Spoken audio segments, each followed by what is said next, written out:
I want to focus on the impact that inflation has had on different institutions' abilities to deliver the community projects and mitigations HS2 previously agreed to in mid-Buckinghamshire.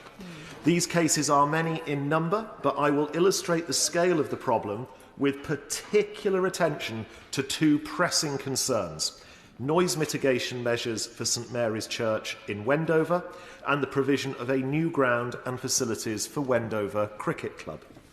HS2 has been deeply controversial in my constituency across mid-Buckinghamshire and the wider county. I make no bones about my absolute and total opposition to HS2 in the first place. That is well documented.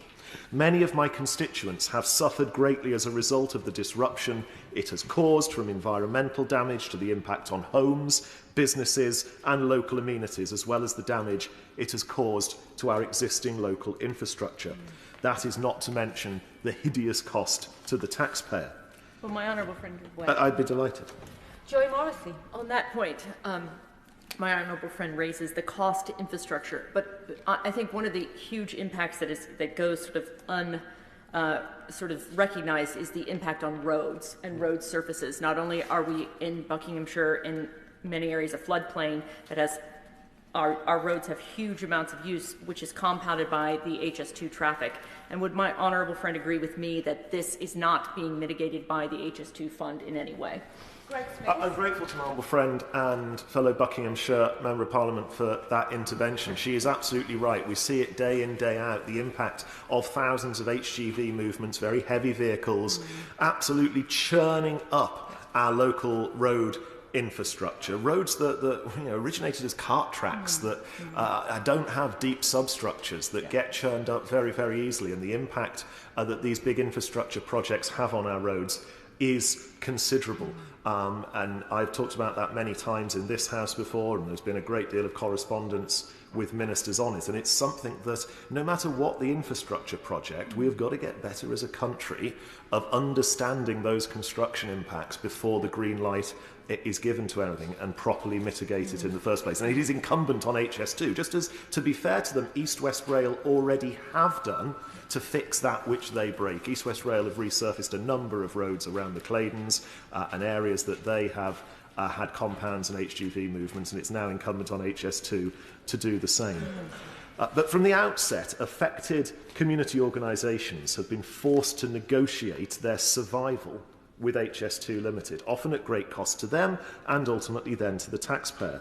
But when a place, a town or village, neighbourhood or community is so brutally impacted by big infrastructure, I would argue there is a moral duty on the promoter, which in this case is the state, to mitigate, to compensate and to treat those places and people fairly.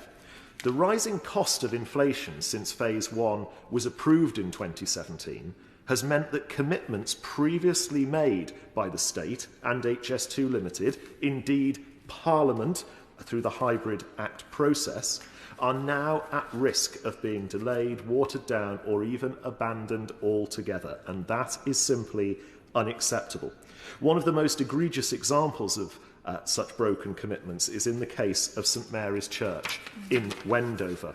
This historic and much-loved place of worship has served the community for centuries, providing not only spiritual support but also acting as a hub for local activities and events, particularly music concerts.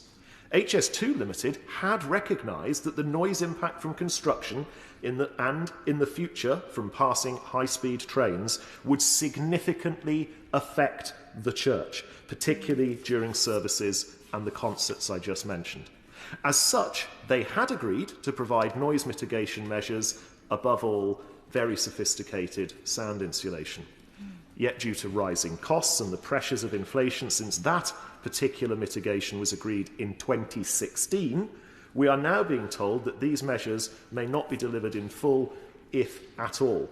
After conversations between the church and the project began more than 8 years ago, the undertaking and assurance originally given by the Department for Transport has not been honoured, and through no fault of the church, despite being contractually obliged to do so. As such, with inflation, the original £250,000 cost referred to in the UNA will now result in less than 50% of the work being affordable compared to what it would have done at the time of the UNA.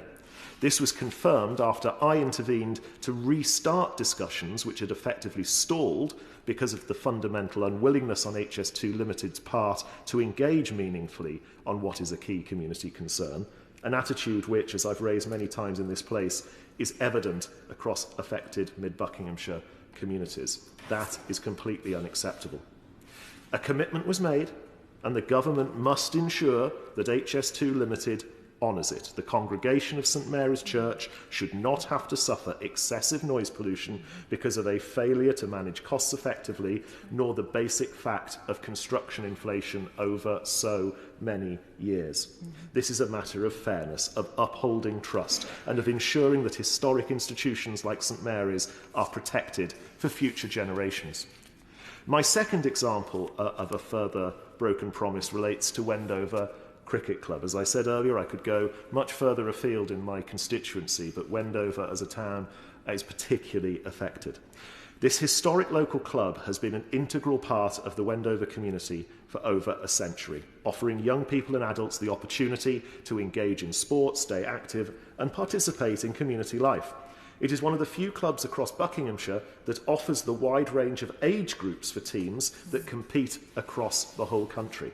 It is not just part of Wendover's identity, it is part of Buckinghamshire's identity. And by evicting them from their grounds, HS2 is driving a wedge through everyone and everything here.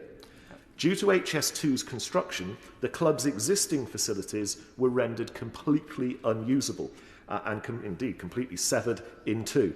And HS2 Limited originally pledged to provide a new ground and upgraded facilities to compensate for the disruption to the tune of £200,000 through another one of these undertaking and assurance agreements, that one being dated 2017. However, the club has now been informed that due to escalating costs, these new facilities may not be delivered to the standard originally agreed upon, or worse, may not be delivered at all because of HS2's reluctance to pay the 2025 or potentially 2026 if it takes that long cost. The cricket club has entered into a groundworks contract that includes approximately £90,000 worth of self-funded items already. They are acting in good faith. They are also considering a pavilion contract that currently includes approximately £180,000 of items, again self-funded, on the basis of receiving the UNA resource and their own reserves. Given that the UNA states that, and for a couple of lines I quote, the Secretary of State for Transport will, subject to royal assent, require the nominated undertaker to contribute the sum of up to £200,000 towards the reasonable costs of Wendover Cricket Club relocating both its Ellisborough Road and Whitchall grounds. These delays were wholly the result of HS2. So I asked the Minister for an assurance that at a minimum, the nominated undertaker, in this case HS2 Limited, honour the spirit of that UNA to Wendover Cricket Club with an inflation-adjusted figure. The impact of this on local cricket and community engagement cannot be overstated. Wendover Cricket Club are a volunteer organisation trying to provide a service for the local community and encourage youth and adult sport and fitness. Their coaches teach young people discipline and teamwork and contribute to the health and well-being of the entire community. The loss of their promised facilities would be a devastating blow to the area, to my constituency. Madam Deputy Speaker, I understand the significant economic pressures that we face as a country. The war in Ukraine, supply chain disruptions and other global economic factors have all contributed to rising costs. However, these factors must not be used as an excuse to renege on commitments that were made to communities directly impacted by HS2.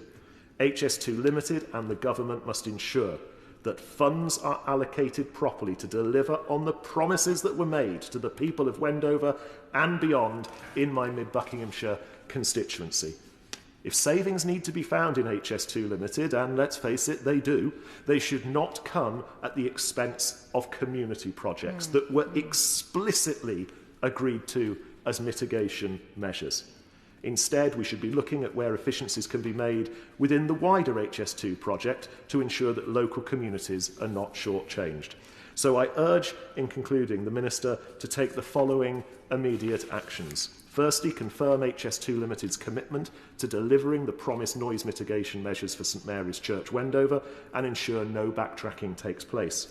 Secondly, guarantee that Wendover Cricket Club will receive the new ground and facilities that were pledged with no reduction in quality of delivery due to cost-cutting measures.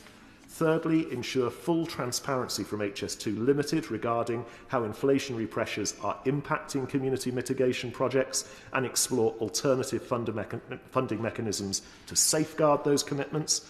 And fourthly, hold HS2 Limited accountable for ensuring that agreed mitigation measures are ring-fenced and not subject to arbitrary cost-saving exercises that disproportionately impact communities. Madam Deputy Speaker, my constituents did not ask for HS2, but they have had to endure years of disruption, environmental damage and upheaval in our communities. The very least they deserve is for HS2 Limited to honour the commitments it has made to mitigate the very worst excesses of this impact. It is a matter of integrity, fairness, doing the right thing by the people of Wendover and mid-Buckinghamshire as a whole. I look forward to the Minister's response and to hopefully working together to ensure that these promises are kept.